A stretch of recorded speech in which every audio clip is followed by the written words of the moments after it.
It's your girl Chels, and I am back on another episode of Postpartum Uncut.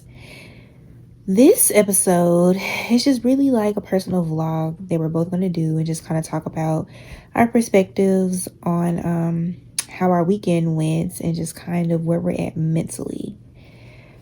Down to the nitty gritty, your girl is tired. This weekend was very long so far. I worked 4 12s in a row, night shift. So I worked Wednesday, Thursday, Friday, and Saturday.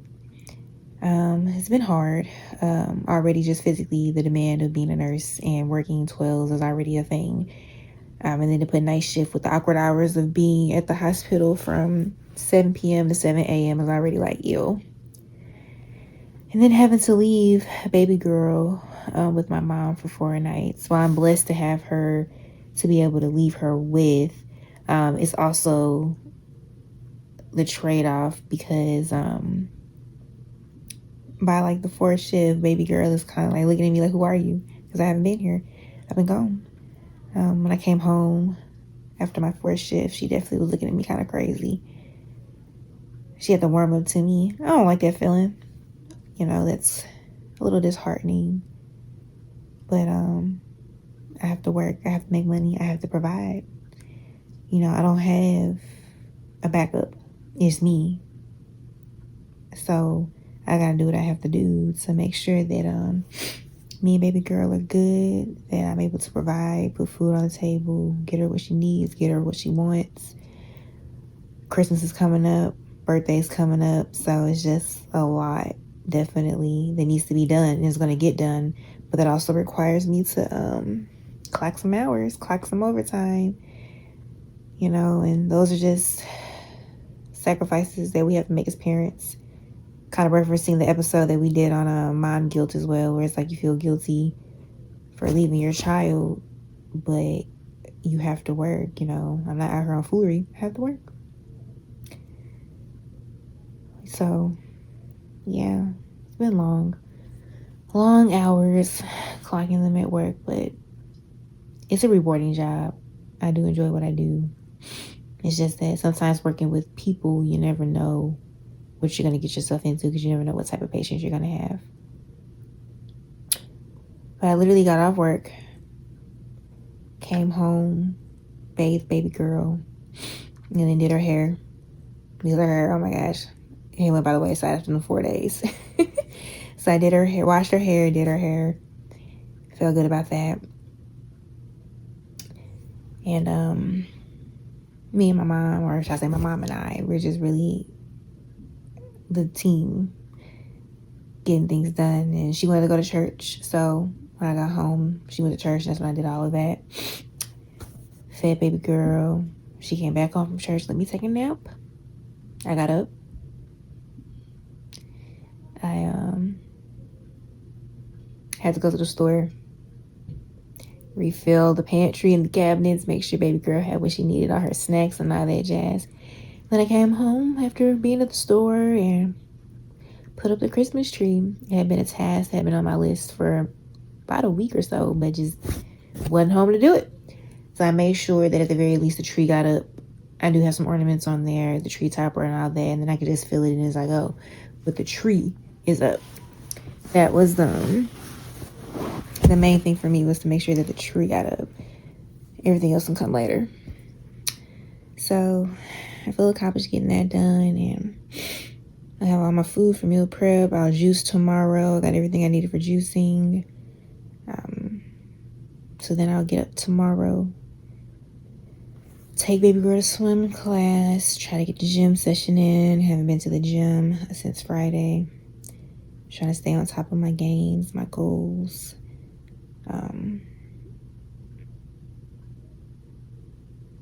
I have a treat order to get together. So it's just a lot going on, like always. But I prayed for this life. I asked to eat. Here's my meal ticket. So it's just a lot to balance while trying to make sure that I stay healthy and on top of my game, because if I'm not taking care of myself and I'm not making sure that I'm good and just recharging myself and fueling myself the way I need to be, I'm no good to anybody else. So I'm really definitely trying to make sure that while I may be tired, I'm still taking care of myself. So the raw facts of being a single mom is like, it all falls on you. You don't have, and when I say you don't have anybody to lean back on, it's not that you don't have a village that's going to help you in like times of dire need, but I'm saying like on the day-to-day operations, you just have to figure it all out by yourself and then delegate to other people how you need help, because you are the person coming up with the day-to-day programming and like how the schedule is supposed to look for your household. And then that's when you're able to say, hey, I need a sitter here. I need you to meet me here. Can you do this? Can you do that? But it all falls on you to really have yourself organized and ask for help when you need to ask for help, if you even have that option. And it sometimes does get tiring, and it's a lot because you don't have that person that you can always, tag in or tag out. Like, my mom is here a good amount of time, but there are times when she's not here, and versus it being like a two-parent household with both parents equally invested, there's always somebody else there. But like here, there's a lot of nights where I'm by myself, when I'm home, and you gotta figure it out. So with that being said, definitely your girl is tired. My eyes are watering while I'm making this video. Your girl is tired. But I'm accomplishing a lot. I'm happy. I'm healthy. I have a beautiful baby girl. And I'm still doing a lot of stuff that I want to do. So that's already a win-win. It's a victory for me. And I can't think of living life a different way. But I hope that this little vlog, bedtime talk, helps some of you guys see that it's okay to be tired. It's normal to be tired. It's okay to feel like you're drained, you're running out of fuel, whatever the situation may be, because look at here. We're all human. We all need downtime. We all get tired. We all get burnt out. And to be honest, it makes you stronger when you're able to push through it. So with that being said, I will holler at y'all later, and I'm going to pass the mic to D. What is up? What is up, y'all? It's your girl D, and I am in my living room fighting for my life to get this video done because me and baby boy have been sick for the last like 2.5 days, and he also will not stop coming in this room to talk to me, to be nosy because he sees the phone. But talk about burnout. It's also just when you don't have it. When you don't have the energy, when you are sick or not feeling your best, or even like that time of the month sometimes will get us ladies. Like, the crazy thing is, it's like as a mom, you just can't stop. There is no stopping. Now look, you could tell I'm on a struggle bus because 2 of my nails popped off this week and I haven't even replaced them. That is literally where I'm at today. These popped off on Sunday, trying to get my son's car seat out of his grandma's truck and put it back in my car. So I guess to start, it was really cute because me and Bay had a kid-free weekend. And so baby boy's dad has been working a lot this season. He's a hustler, he's a go-getter, and I'm so grateful for that. I'm grateful for his ability to take on that task. Is literally not trying to let me get this video done, but I'm gonna power through, and y'all just gonna have to sit through it with me. So his dad has been working a lot, and I'm really grateful for his ability, capacity, and willingness to do that. And it'll be really exciting to just check off a lot of the things that we said we wanted to get done before the year was over. And his contribution to that is going to be so great. And like, we are very lucky. But what that means for me as the mom in the house is I am with this kid all day long, honey, all day. And I love my son, but to be up on somebody all day, and I can't even be on his daddy. When he gets home, I make sure there's a dinner, and I make sure that, he gets to decompress, take a shower, get himself together after work. And I mean, his son is on him immediately when he gets home. So there has not been a lot of time for romance. And it's like, okay, we live together, so I would like to cuddle. I would like to have some moments together. And with a baby, they be right here in the middle of y'all. So we were really enjoying our kid-free weekend. Before that kid-free weekend started, me and baby boy went to the Magic House to celebrate his cousin's second birthday. And that was so much fun. But like the sidekick that I am, um, I like the minute we stepped outside and I walked in and saw the kids running around. Mind you, it was a Friday at like 12, 1. Once I seen how many kids were running around and all that, I was like, oh my gosh, we are going to get sick. I just knew we were going to get sick. And that's exactly what happened. It wasn't until like we were getting home from date night. Me and Babe were getting home from date night. And I was like, why can't I breathe? He like, are you good? And I'm like, I don't know. So that was on Saturday night. And then Sunday, I was picking. So I went to church, and that's where Momo does the drop off when he stays the night. So we were getting the car seat switched over. Struggle bus.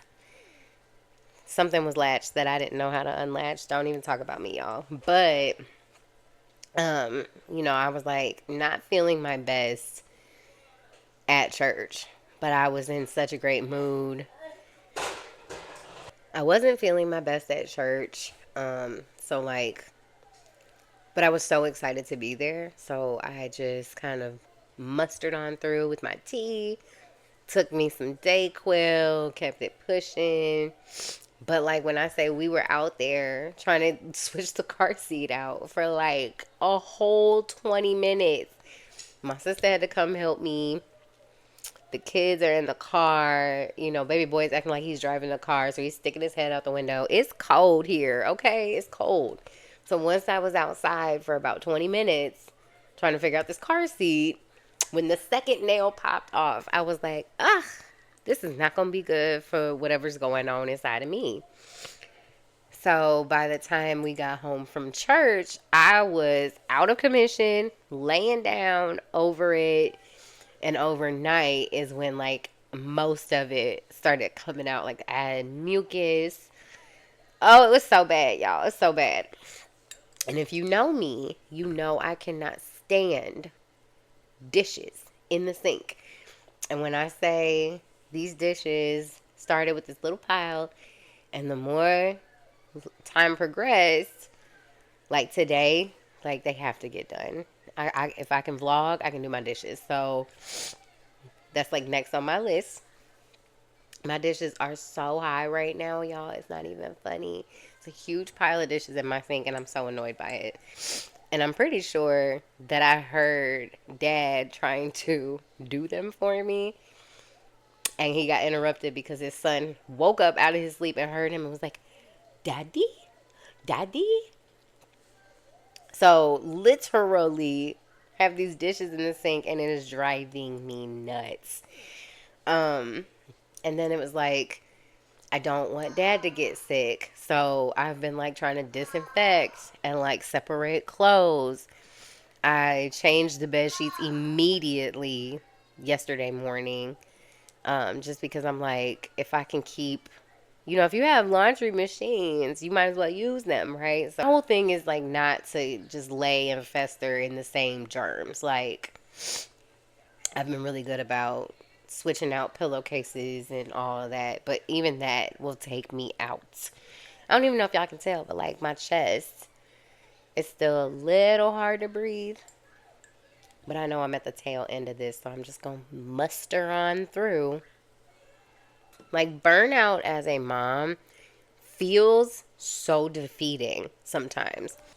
It is really crazy what kind of energy moms can muster up to still get things done, because at the end of the day, stuff still needed to get done. And I refuse to be so like, I really don't want to use the word lazy, but that's what it feels like. If you can't even just like pick up around the house here and there, like I can admit when I literally do not have it.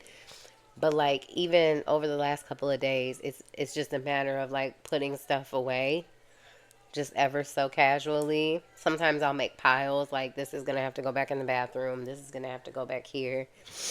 Um, so that way when it's time to disinfect, everything's already out of my way, and all I gotta do is spray, wipe, you know, redress, whatever. So like yeah, that's been the weekend. It was supposed to be this cute like kid-free moment, and when I say dad's working like 6 to 7 days a week or 10-hour shift, and then me and the baby get sick, I'm just like, dang, don't you know what? I bet you Christmas and New Year's are about to be so lit because we get all this out the way. I don't know. But all I know is, as a mom, sometimes it's just accepting that you have to move slower, but still getting what you need to get done because you're a mom. You got to keep it pushing. You got to keep it moving. The kids still need to get fed. Your man still need to get fed. The house still needs to operate. You gotta keep pushing. And all I tell myself is, if everybody feels loved, you're doing enough. And after that, it's just like, what do you have the capacity to do? So the first thing on my list is making sure that baby boy and dad feel taken care of and appreciated and attended to, and making sure I attend to myself so that I can show up. Because that's the crazy part about a two-parent household. In a two-parent household, when one person is down for the count, it is really hard to keep the balance if you're already doing like a balancing act. Like we're already balancing his work schedule with my momming and making sure that dinner is still cooked, dishes still get washed, bills still get paid, all of that. But if one person gets sick or injured, like it is, it's a whole process. It's a whole process because then some of the other responsibilities, like changing a diaper, may not even, somebody may not even be able to do, so certain responsibilities will have to get reallocated and shifted. So I think what I will say is despite this being the end of our kid-free weekend, we did get some romance in beforehand, and me and baby boy are feeling better. So like the light at the end of the tunnel is, I'm glad that I did do the stuff that I could do while I was sick. Glad that I got the stuff that I needed to get done, but like I'll be even better when I'm 100% and I can finish disinfecting my home and move on, because we've got Christmas things to worry about. We've got a lot of stuff to do this month. So I'm ready to get back to 100%. But as Chelsea always says, you can't pour from an empty cup. Right. An empty cup. So, I leave you with this. Be honest with yourself about what you need. Take care of yourself. Fill your cup. And, be well. Be well this holiday season. It's not always necessary to do all the things at once. Sometimes you just need to take your time. Love y'all. We will see y'all next time. Bye.